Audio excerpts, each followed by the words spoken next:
오늘 하나님께서 우리에게 주시는 말씀은 누가복음 2장 41절부터 52절까지 말씀입니다. 누가복음 2장 41절부터 52절까지 말씀 함께 나누겠습니다. 자, 그럼 제가 읽겠습니다. 예수의 부모는 해마다 유월절에 예루살렘으로 갔다. 예수가 12살이 되는 해에도 그들은 절기 관습을 따라 유월절을 지키러 예루살렘에 올라갔다. 그런데 그들이 절기를 마치고 돌아올 때에 소년 예수는 예루살렘에 그대로 머물러 있었다. 그의 부모는 이것을 모르고 일행 가운데 있으려니 생각하고 하룻길을 갔다. 그 뒤에 비로소 그들의 친척들과 친지들 가운데서 그를 찾았으나 찾지 못하여 예루살렘으로 되돌아가서 찾아다녔다. 사흘 뒤에야 그들은 성전에서 예수를 찾아냈는데 그는 선생들 가운데 앉아서 그들의 말을 듣기도 하고 그들에게 묻기도 하고 있었다. 그의 말을 듣고 있던 사람들은 모두 그의 슬기와 대답에 경탄하였다. 그 부모는 예수를 보고 놀라서 어머니가 예수에게 말하였다. 얘야, 이게 무슨 일이냐? 내 아버지와 내가 너를 찾느라고 얼마나 애를 태웠는지 모른다. 예수가 부모에게 말하였다. 어찌하여 나를 찾으셨습니까? 내가 내 아버지의 집에 있어야 할 줄을 알지 못하셨습니까? 그러나 부모는 예수가 자기들에게 한 그 말이 무슨 뜻인지를 깨닫지 못하였다.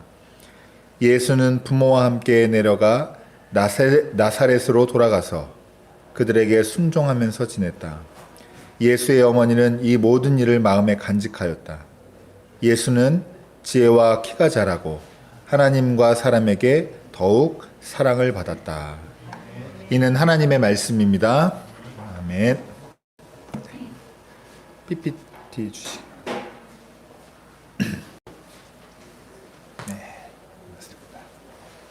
자, 우리 함께 인사하고 시작하겠습니다. 우리에게는 내일이 있습니다. 우리에게는 내일이 있습니다. 네, 우리에게는 내일이 있습니다. 어제와 오늘 또 우리와 동행하시고 내일도 우리를 인도하시는 주님이 우리에게 오셨습니다. 우리에게는 내일이 있고 미래가 있습니다. 아멘. 오늘은 말씀 제목은 작은 가족, 큰 가족인데요. 오늘은 성탄절 첫 번째, 그러니까 성탄절 후 첫째 주일이고, 참고로 말씀드리면 다음 주 둘째 주일까지가 성탄절이라고 보통 하는. 제가 어제도 말씀드렸지만 보통 우리는 성탄 전야랑 성탄절 예배까지만 드리는데 원래는 두 주일간의 총 12일간의 성탄절 절기가 있습니다. 어제 성탄절 말씀으로 제가 다시 태어난 인간이라는 제목으로 말씀을 나눴습니다. 여러분 기억하시죠? 예수가 인간 세상에 가장 낮은 곳으로 오셨기 때문에 이 인간 세상에서는 어떤 처지에 있는 사람이라도 예수님께서 다 품을 수 있는 그런 기준을 마련하셨고, 이런 점은 특별히 인간 세상에 가장 낮은 자리에 있는 사람들에게 더욱 기쁨일 수 있다라는 이런 말씀을 나눴어요. 그래서 누구든지 예수님의 탄생을 신뢰로 믿음으로 모셔드리면 그 자리에서 새로 태어날 수 있는 가능성을 우리가 다 획득했다. 이게 어제 나눈 말씀입니다. 여러분, 오늘은 복음서에서, 그러니까 성경에서 유일하게 다루고 있는 예수님의 유년기 시절, 소년 예수의 모습. 12살 예수. 12살? 12살. 현빈이 많아진 않았을 거라고 제가, 예수님은 잘 모르겠지만 제가 확신합니다. 예수님이 그렇게 영양 상태가, 네, 성경에 유일하게 나와 있는 12살 예수의 모습을 통해서 우리가 또 지난주에 어제에 이어서 말씀의 은혜 나누도록 하겠습니다. 여러분, 이런 말씀 통해서 부디 바라기는 여러분 성탄절에 예수님 탄생과 함께 여러분도 새로 탄생하시기를, 새로 태어나시기를 주님의 이름으로 축복합니다. 자, 오늘 뒤에 예배를 조금 일찍 마치고 어린이들이 발표하는 시간이 있고 성탄절 축하하는 시간이 있어서 오늘은 다른 때보다도 짧게 말씀을 나누도록 하겠습니다. 갑자기 은혜로, 네, 은혜가 넘치는 그런 얼굴들을 갑자기 그러시면 저는 뭐가, 네. 자, 첫 번째로 중요한 점은 예수에게 또 예수님에게 예수 그리스도의 생애에서 성전이 얼마나 중요한가 요겁니다. 그러니까 중요하다는 말이죠. 성전이 중요하다는 말씀을 드리고 싶습니다. 오늘 41절에 보면 예수의 부모는 해마다 6월절에 예루살렘으로 갔다. 예수가 12살이 되는 해에도 그들은 절기 관습을 따라 6월절을 지키러 예루살렘에 올라갔다라고 이렇게 시작합니다. 2장 41절, 42절 말씀이 이렇게 시작하는데, 그러니까 예수의 부모였던 요셉과 마리아는 유대교의 관습을 성실하게 지키는 경건한 유대인이었어요. 이 말은 그렇게 부모님들이 경건한 유대인이고 유대교의 관습을 잘 지키니까 당연히 예수도 관습을 잘 지켰죠. 그래서 여러분 어제 말씀과 오늘 말씀 사이에 어떤 말씀이 있냐면 예수님을 데리고 부모인 그 요셉과 마리아가 성전에 가서 8일 만에 예수를 할례하는 장면이 있고, 그 다음에 한 달이 채 안 돼가지고 예수를 데리고 가서 같이 성전에 또 봉헌하는, 하나님께 예수를 성전에서 바치는 그런 일이 있었습니다. 그리고 나서 쭉 얘기가 건너뛰고 오늘 이제 12살 이야기가 시작이 되는데, 어찌됐든 몇 가지, 많진 않지만 몇 가지 모습을 통해 볼 때 예수께서 경건한 유대인 가정에서 유대교의 관습과 전통을 성실하게 수행하면서 지키면서 자랐다라고 하는 것을 기억할 필요가 있습니다. 그러니까 반대로 얘기하면 여러분, 누가가 이걸 기록한 이유는, 이런 식으로 기록을 한 이유는 우리가 기독교의 뿌리가 이스라엘의 약속과 유대교의 그 뿌리 안에서 출발했다. 연결 지점이 있다. 그 예수님이 구약시대부터 약속하셨던, 하나님이 구약시대부터 약속하셨던 그 약속의 맥락에 예수님이 계시고 기독교의 미래가 있다라고 얘기를 해주고 싶은 거죠. 이게 중요한 첫 번째 지점이에요. 그리고 12살 이 소년 예수의 이야기를 통해서 우리가 그 하나님의 아들이시며 또한 인간이신 또 성육신한 예수는, 그러니까 유대인의 정체성에서 시작하고, 그리고 그 후에도 예수님의 그 공생의 기간을 살펴보면 더 깊은 차원에서 그 성전과 연관성을 가지고 있다는 걸 볼 수 있어요. 유대인의 가장 정체성에 중요한 두 가지가 있는데, 하나는 율법 토라와 그다음에 성전이거든요. 근데 예수님이 그 중에서도 핵심적인 정체성으로 지금 누가가 기록하고 있는 게 예수님과 성전과의 관계예요. 예수님 성전을 뭐라고 부르냐면, 오늘 말씀에도 있었는데 아버지의 집이라고 부르죠.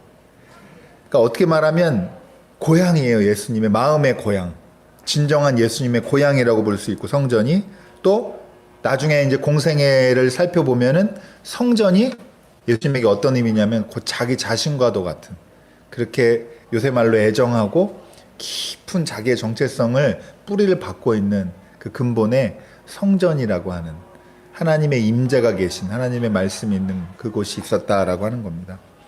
그만큼 성전은 예수님 정체성에 아주 중요한 장소, 공간이고 또 동시에 중요한 존재이기도 합니다. 이게 첫 번째예요. 예수님이 유대인이었고 유대인 중에서도 성전과 아주 밀접한 중요한 정체성이 거의 뿌리를 받고 있다. 두 번째는 예수님은 가족의 범위를 지속적으로 확장해요. 여러분, 이게 제가 복음서 말씀 다른 주일에 나눌 때도 이 얘기를 종종 드렸는데, 가족의 범위를 계속 확장합니다. 여기 보면 43절 44절에 보면은, 그런데 절기를 마치고 돌아올 때에 소년 예수는 예루살렘에 그대로 머물러 있었다.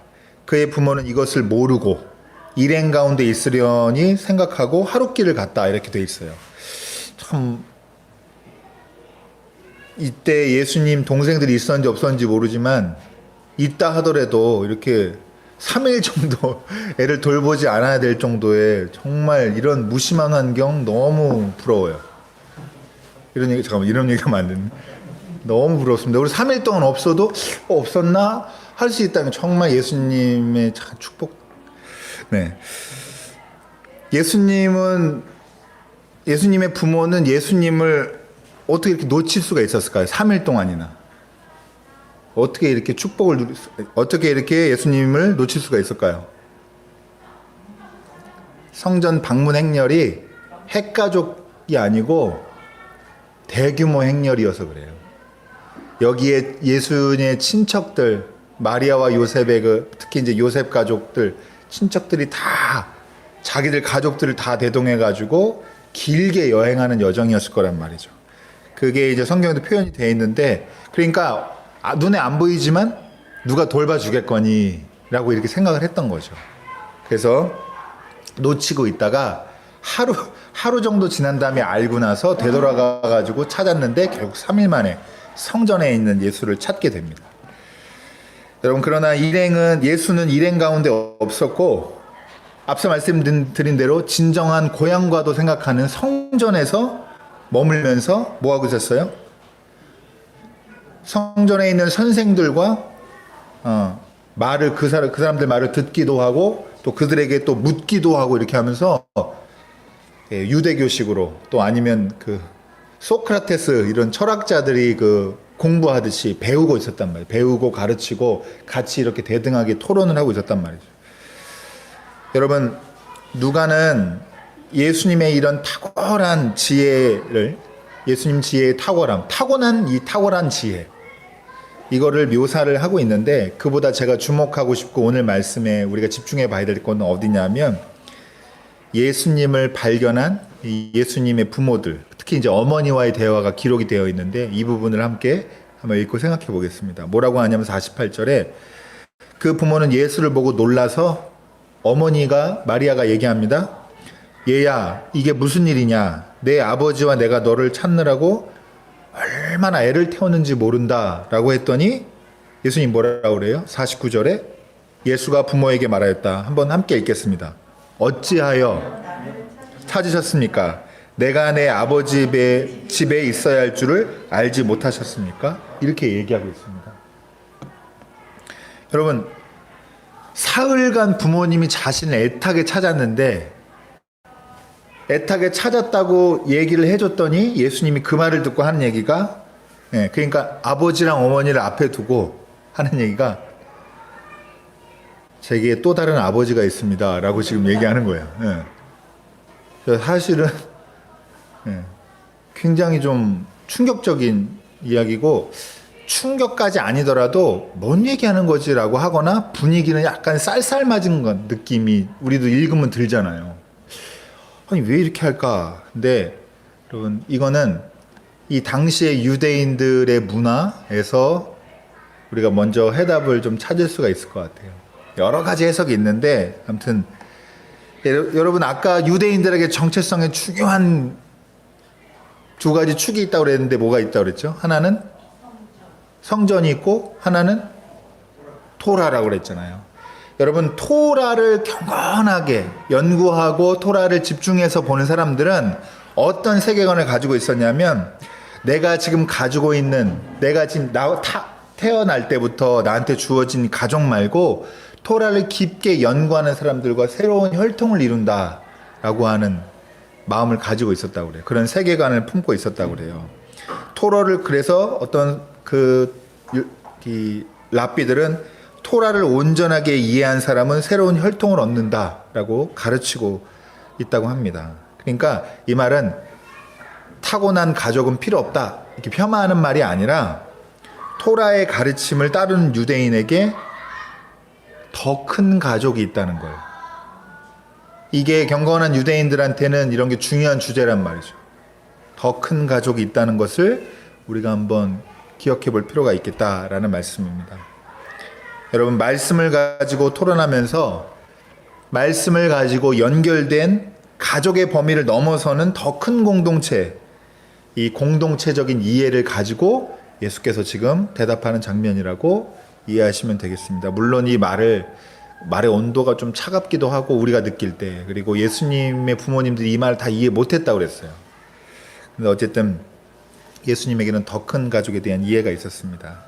그래서 나중에 이제 이게 본격적으로 더 강하게 기독교 신앙에서 이제 펼쳐지게 되는데, 어떤 거냐면, 여러분, 누구든지 내게 오는 자는 자가 자기 부모와 아내와 자녀와 형제, 자매, 심지어 자기 생명보다 나를 더 사랑하지 않으면 뭐가 될 수 없다고 그래요? 내 제자가 될 수 없다라고 얘기합니다. 가족보다, 내 원래 타고난 그 배경보다, 또 심지어는 자기 자신의 생명보다도 예수님의 제자가 되는 일, 예수님의 제자가 된 사람들과 새로운 공동체, 더 큰 가족을 이루는 일이 더 중요한 일이라고 예수님이 가르치고 선언하셨다라고 하는 겁니다. 예수님에게 가족은 자신을 애타게 찾은 아버지와 어머니뿐만 아니라 하나님의 뜻에 연결된 모든 사람을 뜻하는 말이 이 가족이라는 말입니다. 이게 바로 두 번째 우리가 오늘 말씀에서 중요하게 생각해 봐야 될 거고, 마지막으로 그럼에도 불구하고 누가는 오늘의 이 큰 가족 이야기를 작은 가족 안에서 이야기하고 있다라고 하는 게 중요합니다. 작은 가족은 우리 지금 가족 말하는 거예요. 우리가 가족이라고 떠올리는 그 가족의 형태, 가족의 범위. 여러분 51절에 보면은 예수는 부모와 함께 내려가 나사렛으로 돌아가서 그들에게 순종하면서 지냈다. 예수의 어머니는, 이게 참 저는 이렇게 마음을 울리는데, 이 모든 일을 마음에 간직하였다라고 했습니다.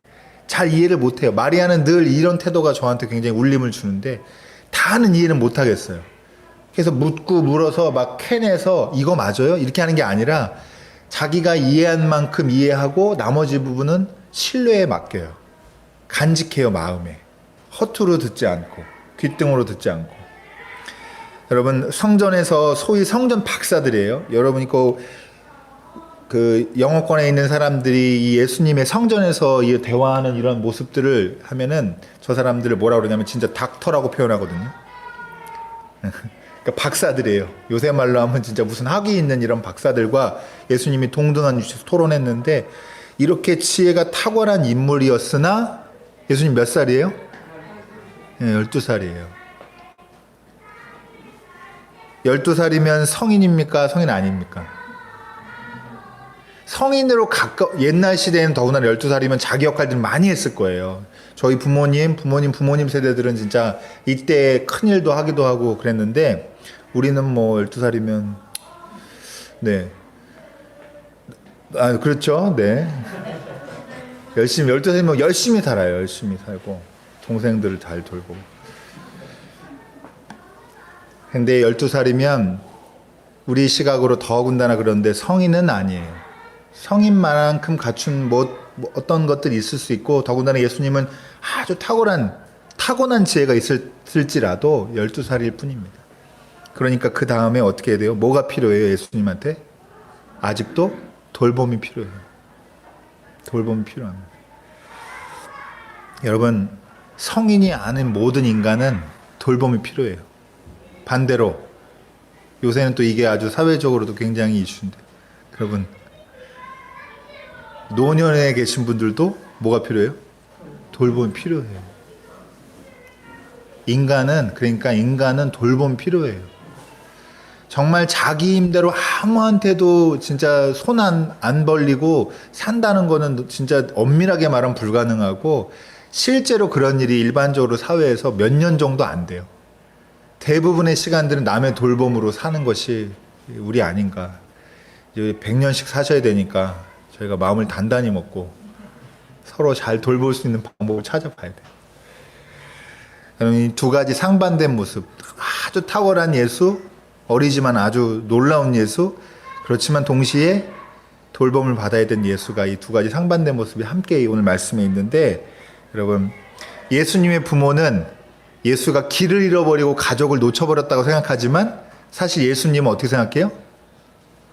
길 잃어버렸다고 생각 안 해요. 자기가 있어야 할 곳을 선택해서 찾아서 있었다라고 생각을 하는 겁니다. 부모에게서 멀리 떨어져 나갔다고 생각하지 않고 주체적으로 행동했는데, 여러분, 이 일이 있은 이후로 다시 나사렛으로 가서는 이 작은 가족 안에 마리아와 요셉과 마리아의 돌봄을 받으면서, 여기 특별히 뭐라고 나와 있냐면 순종하였다라고 했습니다. 순종하였다. 아직은 순종할 때여서 그래요. 순종하고 배우고 돌봄을 받을 때여서 그렇습니다. 그리고 나서 우리도 아시다시피 예수님이 이 돌봄을 이제 어느 정도가 끝냈겠죠. 출가했겠죠. 그래서 세상에 나와서는 어떻게 했어요? 여러분, 우리까지도 지금 우리까지도 다 품을 수 있는 더 큰 가족을 이끄는 우리의 선생님이 되셨단 말이죠. 우리의 구세주가 되셨다라고 하는 겁니다. 여러분, 어제 말씀 중에 제가 사실은 더 다루고 싶었지만 시간 때문에 안 했는데 7절 말씀 있어요. 2장 7절 말씀. 거기에 뭐라고 되어 있냐면 여관에는 사람이 다 차서 있을 곳이 없으므로 그들은 마구간에 머물게 되었다라고 하면서 뭐라고 얘기했냐면 거기서 마리아는 누굴 낳았대요? 예수라고 안 돼 있고요. 첫 아들이라고 돼 있어요. 여러분, 이게 아주 의미심장한 표현이에요.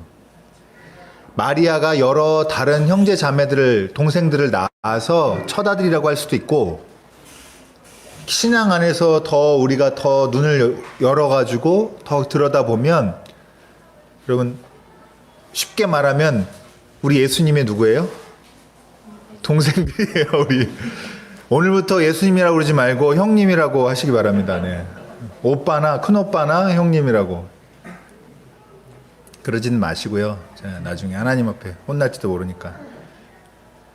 여러분, 상징적인 아주 깊은 의미가 담긴 거예요. 예수님이 더 큰 가족을 이끄는 첫째가 되시고 그 뒤에 그 신앙, 예수님의 제자로서 신앙을 따르는 사람들은 다 동생들이에요.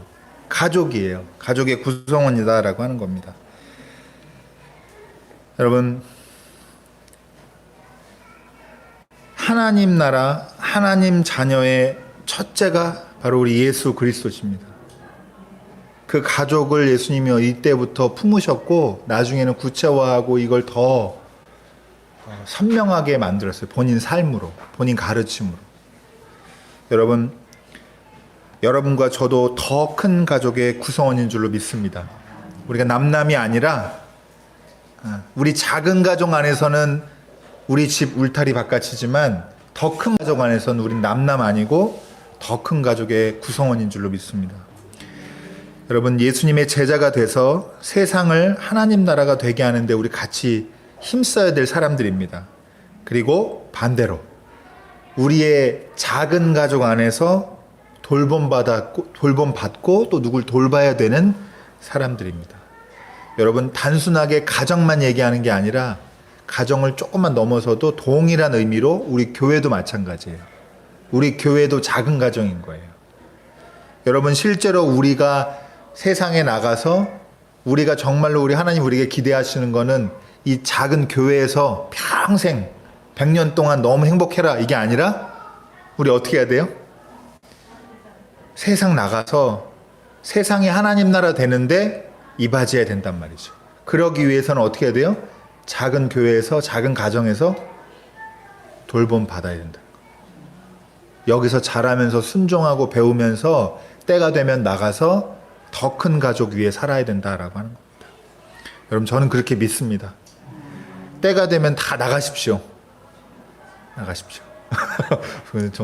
정성은 갑자기 의미심장한 미소를 지었는데, 네. 여러분, 다 정말 나가세요. 마지막 더 본인에게 주어진 기회의 때가 되면 더 큰 세상, 더 큰 가족을 섬기러 나가시기 바랍니다. 우리에게는 작은 가족도 있고 더 큰 가족도 있습니다. 특별히 여기 젊은 세대들, 그리고 우리 12살, 11살 우리 어린이들, 여러분들에게 특별히 부탁드리고 싶은 것은 여러분, 교회와 가정에 있는 동안에는 여기서 배울 수 있는 것에 순종하면서 잘 배우세요. 그리고 이후에는 꼭 어디로 나가야 돼요? 더 큰 가족의 세상으로 나가세요. 여기만 머물지 마시고. 여러분, 교회는 더 큰 가족을 만나기 위한 작은 가족입니다. 작은 가족 안에 한 명 한 명이 다 그래서 소중하고 앞으로 큰일 해야 될 사람들이니까 여러분, 우리를 부르는 더 큰 미래로 힘차게 나가시길 원합니다. 여러분, 오늘 성탄절 말씀 통해서 우리의 마음 더 큰 가족을 향해서 확장되기를 주님의 이름으로 축원합니다. 아멘.